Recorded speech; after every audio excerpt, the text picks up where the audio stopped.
So the weather in our area has been absolutely horrible for about the last month. So we haven't been able to really do much because the ground's been so saturated. So luckily, the sun's out today, the wind's been blowing, it's above 32 degrees. So we are going to go hydrofrack a 420-foot well over near our dam. So I'm gonna take y'all with me today. We're gonna be bringing our mats with us and our up-to-daisy pump puller.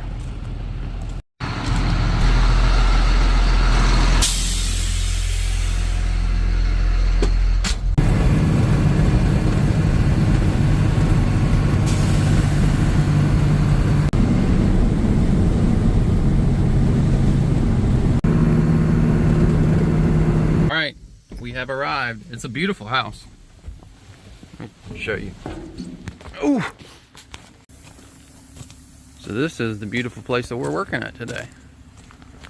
And there's the well right there. First things first, we got to camera this thing. Let's lift this bitch up. All right, he's got it covered in insulation. Justin, I need my camera and my bucket and my bag, sir. I don't know who drilled this, and it doesn't look like they put a tag on it, so they didn't want anybody knowing who drilled it either. I see they got a check valve right here. I wouldn't do that, but who knows. Okay, man, they didn't give me much to work with here, did they? They really made it tight. At least they put a union so I can take it apart. It's a lot better with the blade. That takes a little while. It's made out of aluminum, but it sure ain't light. Okay, so the issue is right now that the well is pretty much dry, so the pump itself is extremely heavy. So we have to put the pump puller on it to where we can put our winch on it to where we can actually lift it up safely so I can camera it.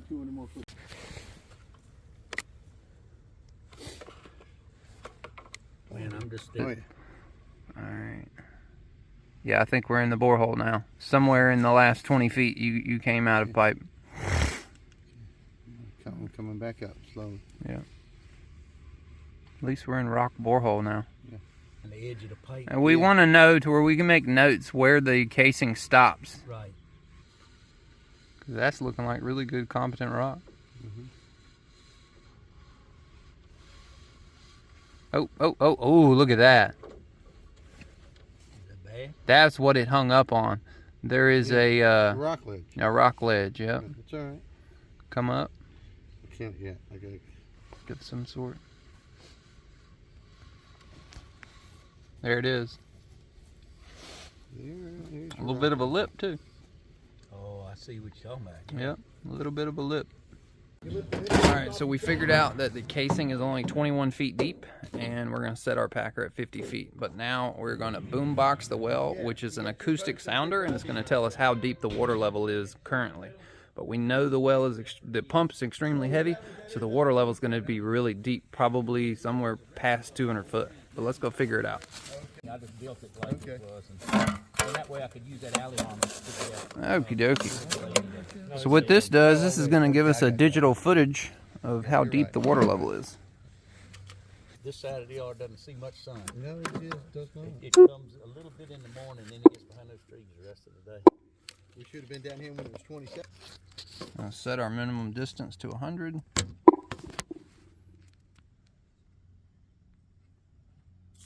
Huh? So we got 350 feet, 349 feet to water. That is down there, boy. All right, so what we're doing now, we're actually filling the well with water out of this truck. So this truck holds like 1,400 gallons, so we have to fill the well up. The water level in the well is at 350 feet. We're gonna fill it all the way to the top, and that's gonna make the pump not be so heavy so we can pull the pump out.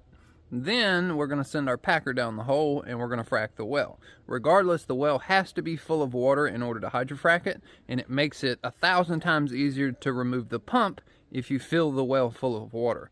Right now, since it's dry, it's really heavy, and we had to use a crank in order just to lift it up. So we lifted it up, we cambered it, now we're filling it full of water. Next step is to pull the pump out.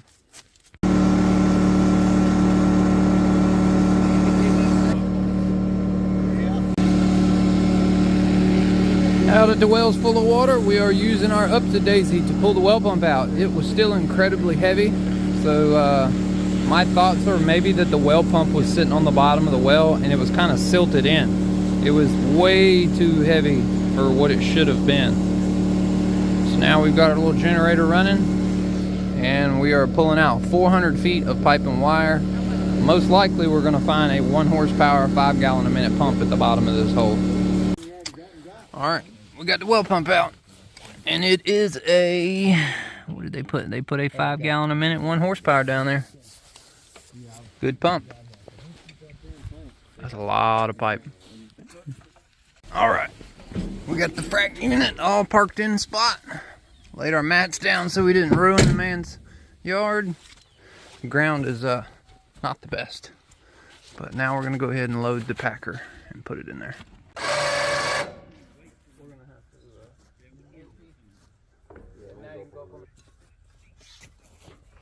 Do we have enough quarter-inch hose?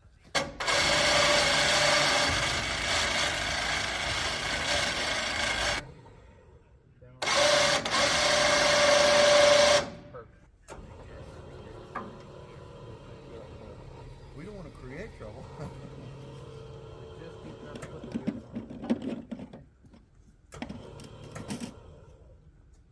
Heard of that, you know, on the news. I think they were talking about something. We're going to 50 feet? Yeah. Yep. Alright.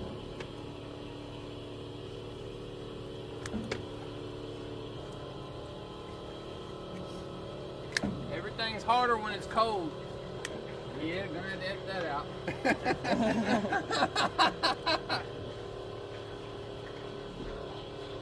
I always wonder when I'm gonna miss something. They changed the rules. Yeah. Oh yeah. They'll tell you. Like the other day. I wanted you. Yeah, YouTube just changed the rules. No cussing. Yeah. Oh, really? Do you have one of these on YouTube Yes. already? Yep. Yours is gonna be the 3rd or the 4th. Let me get back out of the way. Nah, man, you the You're homeowner. Yeah, curious homeowner all up in the damn way. Won't get the hell They out of always the way. are. The first one had the homeowner there. You don't mind if we watch? We go, nah, you stay right there. Oh, Yeah. yeah. He's coming around. I'm just curious. And you built that rig? Yeah, he did. He built it. Wow. That's one of my most commonly asked questions. Where did you buy your frac truck? And I'm like, no, we didn't buy it. We built it. He told me he built it. Yeah.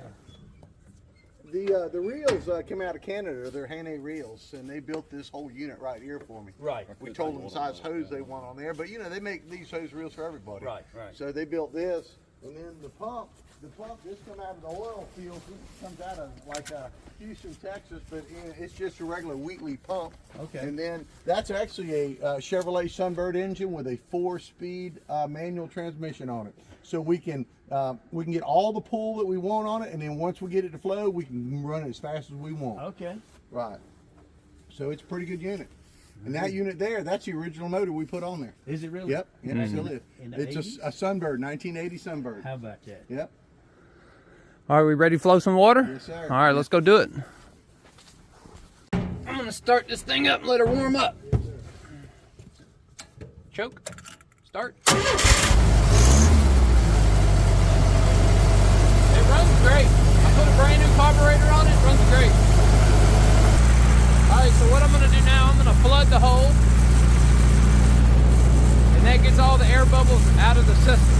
We don't want to pressurize and compress air bubbles. We want it all to be liquid.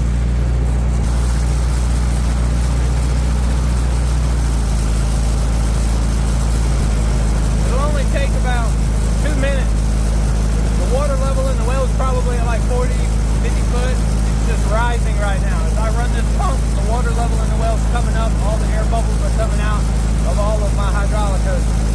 Good.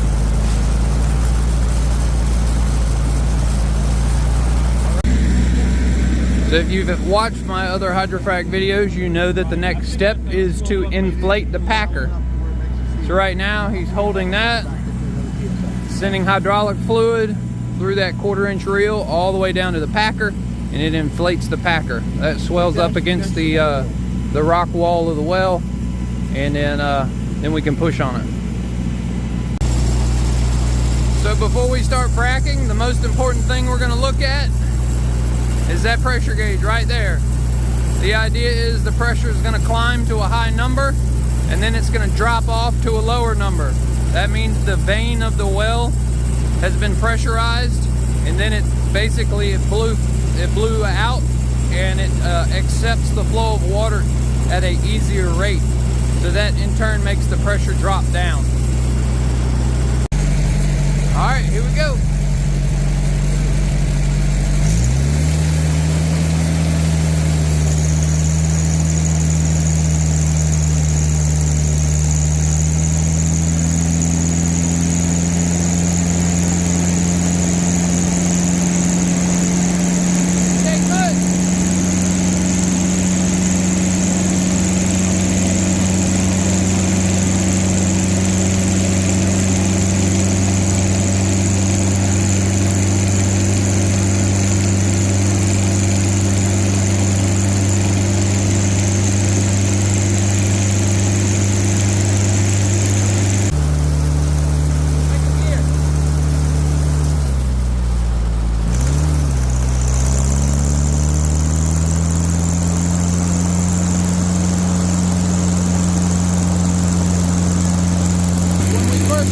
It went about to 900, that was it.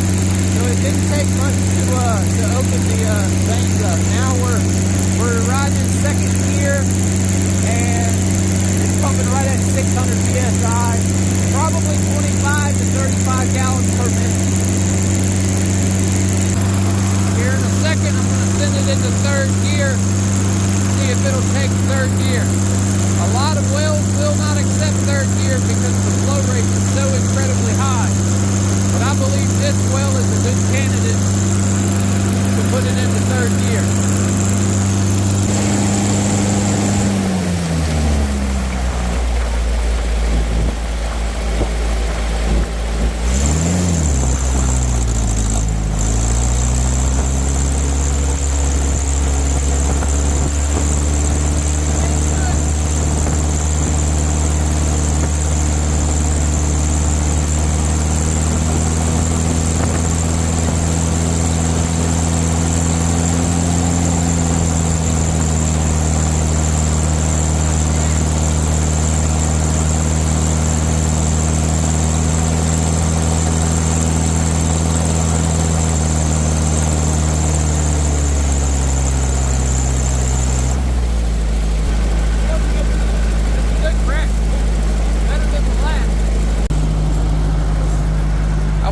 Tank. Oh man, yeah, it's pretty full. Yeah, it was sucking it so hard it was drawing it down on the side. I don't know if we made the sight hose bigger, it might not draw it down, because that's where it's sucking in air. I don't know if you make it smaller if it would help it, or bigger if it would help it. I don't know. I feel like bigger. What we're doing now, we're just letting the tank fill back up, and then we're going to hit it again. But it will accept third gear, which is absolutely amazing. That's somewhere around 50 gallons a minute being forced into the well. It doesn't take long for a 500-gallon tank at 50 gallons a minute to be empty. And while we're emptying it, we're constantly refilling it through this 2-inch hose. So as it fills, it's being sucked down. So it's kind of a mediating effect. But what ends up happening is the water draws down that clear tube and it sucks in air, and that's supposed to be our sight tube. I'm gonna go ahead and hit it with third gear.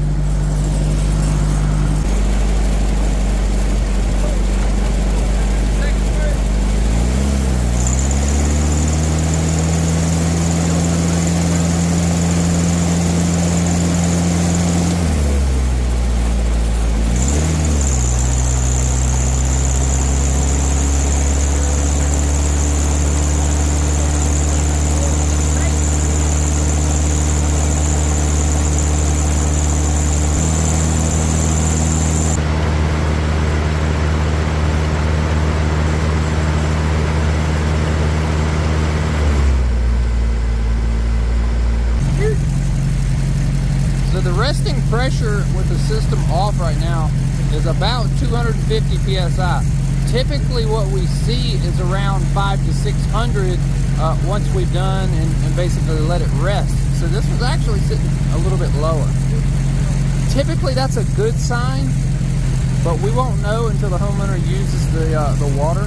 But based off of past fracks, this one is actually going to do really well when they go to pump testing.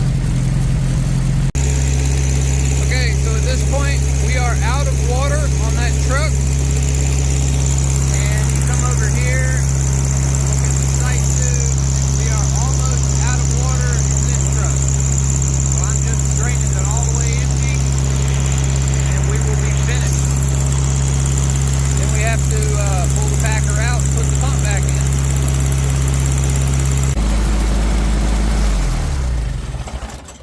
So now that we're done fracking, we still have 250 psi on the borehole. So now we have to open our big valve, listen to it scream.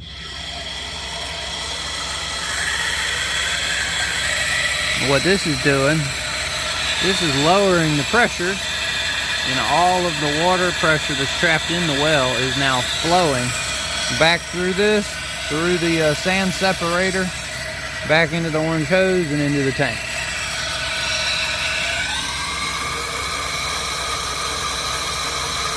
Pretty good.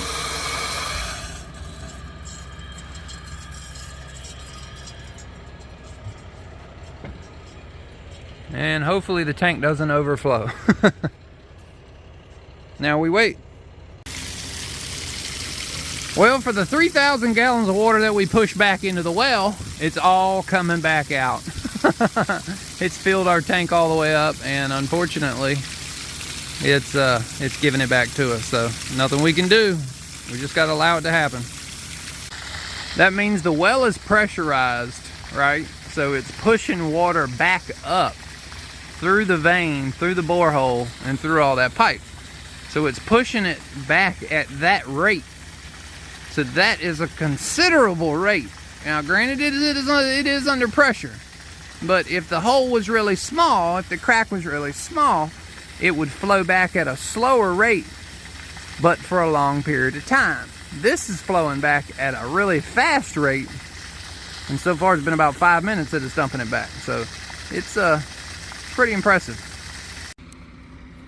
So while we wait for the frac truck to the packer to deflate and the water pressure to lower, what we're doing, we're actually taping up the wire to the pipe better.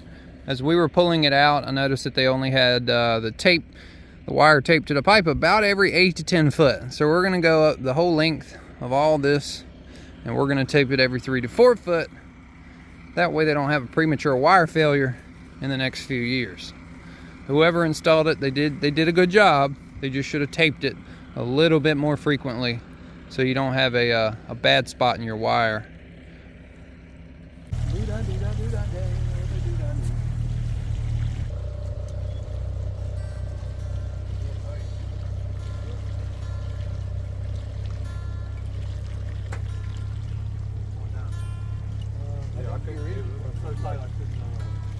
I think, well, I mean, we do have cold oil. Right. It might take long, you know, it might take a little bit longer. Okay. It's still swollen. Yeah, the oil is cold. Oil is cold. So was he just tightening up on the reel and not coming? Well, yeah, you could hear the motor. Oh. Right. Yeah, and I couldn't even pull it over like normal. Yeah. Like I couldn't make it jump over to the next spot.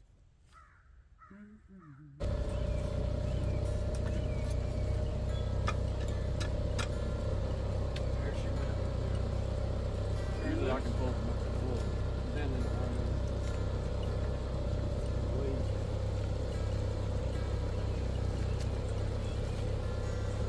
Got those wheels shut?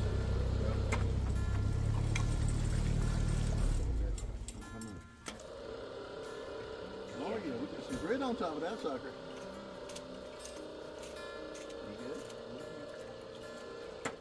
Look at the grit on this, Phil. Oh, I figured it would be a lot. Yeah. Yeah, Yeah. yeah, because wow. I melted the water or Yeah. that's the stuff we blew loose on there. That was what was making it so tight trying to come out, and it's still swollen. Yeah. And it's still swollen a little bit.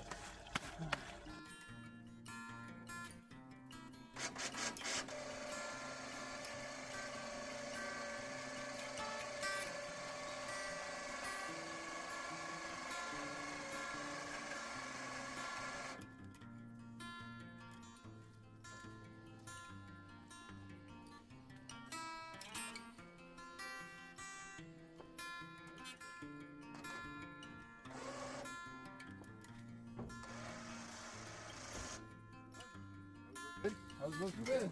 Tighten him up.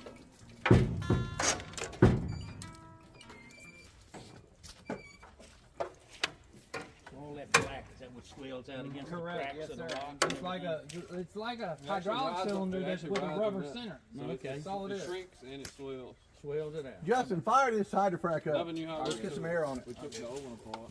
There you go, roll that up and put it in that box. All right.